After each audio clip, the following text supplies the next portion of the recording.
Nahuel Molina au Real Madrid, le transfert choc de 40 millions d'euros qui pourrait refaçonner le futur du couloir droit à Madrid et en Europe. Avant de commencer, si c'est la première fois que tu passes ici, je t'invite à t'abonner, c'est gratuit, ça prend 2 secondes et ça fait plaisir. Merci beaucoup à toi.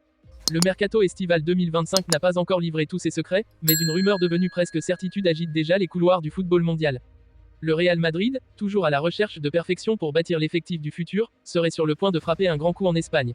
Et pas n'importe lequel, enrôler Nahuel Molina, le latéral droit argentin de l'Atlético Madrid, dans un transfert estimé à 40 millions d'euros, bonus compris. Une opération qui pourrait bien secouer les fondations de la Liga, raviver les tensions entre les deux géants madrilènes, et redéfinir la hiérarchie des latéraux en Europe. Une transaction rare, un pari maîtrisé. Selon plusieurs sources concordantes, les négociations sont à un stade très avancé. Le Real Madrid aurait trouvé un accord de principe avec l'Atlético pour s'attacher les services de celui qui fut l'un des hommes clés du sacre argentin au Mondial 2022. Ce type de transfert, entre rivaux directs de la capitale espagnole, est extrêmement rare et toujours sujet à controverse. Pourtant, cette fois-ci, la Maison Blanche semble prête à tout pour rafler la mise. L'opération ne serait pas qu'un simple transfert, c'est un message fort, un acte de domination territoriale sur la scène nationale. Car au-delà de renforcer son couloir droit, le Real Madrid déstabilise son voisin et concurrent direct, en lui retirant l'un de ses pions essentiels. Molina, un profil parfaitement dessiné pour la nouvelle ère merengue. Si le nom de Nahuel Molina est aujourd'hui inscrit en haut des priorités madrilènes, ce n'est pas un hasard. À 26 ans, il cumule déjà une solide expérience européenne, un titre mondial et une régularité impressionnante dans les rangs colchoneros. Sa polyvalence, capable d'évoluer dans une défense à 4 ou à 5, en fait une solution idéale dans un football moderne en perpétuelle mutation tactique. Carlo Ancelotti, qui construit progressivement un effectif plus athlétique, plus dynamique et plus vertical, voit en Molina le chaînon manquant sur le flanc droit. Depuis le déclin progressif de Dani Carvajal, aucun joueur n'a réellement su s'imposer comme successeur naturel. Lucas Vázquez, bien que fidèle et engagé, n'a jamais pleinement convaincu à ce poste si stratégique. L'arrivée de Molina est donc pensée comme une réponse définitive à cette zone d'incertitude. Un joueur complet et un leader de l'ombre. Nahuel Molina n'est pas une star médiatique, mais c'est justement ce qui plaît au Real Madrid version 2025, il incarne la discrétion efficace, le professionnalisme rigoureux et l'impact silencieux mais réel. Offensivement, il multiplie les appels, crée le surnombre et délivre des centres précis. Défensivement, il est dur sur l'homme, discipliné, infatigable dans les duels. Sa science du placement, sa capacité à lire le jeu, et son entente naturelle avec les milieux lui permettent de fluidifier les transitions. Dans un Real Madrid où la verticalité est essentielle, notamment avec des flèches comme Vinicius ou Mbappé devant, Molina représente un atout tactique précieux. Une volonté commune et un dossier complexe. Du côté des merengues, le directeur du recrutement international, Juni Calafat, a une nouvelle fois joué un rôle clé.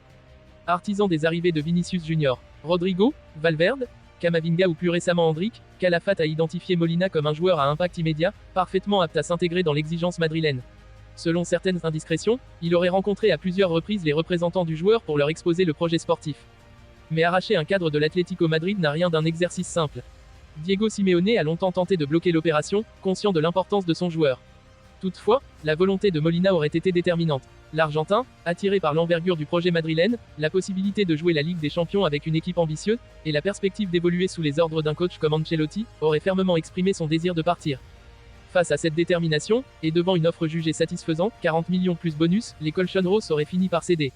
Un choix qui pourrait susciter la colère de nombreux supporters rojiblancos, tant le passage direct vers le rival est considéré comme un acte de trahison dans la culture du club. Une arrivée stratégique pour anticiper l'avenir.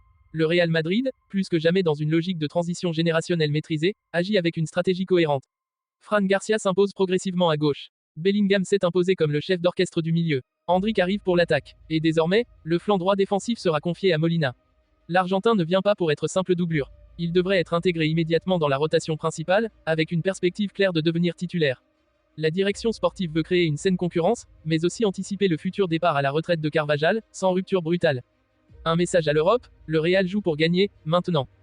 Ce transfert envoie également un message puissant à l'échelle européenne. Le Real Madrid n'attend pas l'explosion de jeunes espoirs, il sait aussi recruter des joueurs confirmés pour consolider son ossature.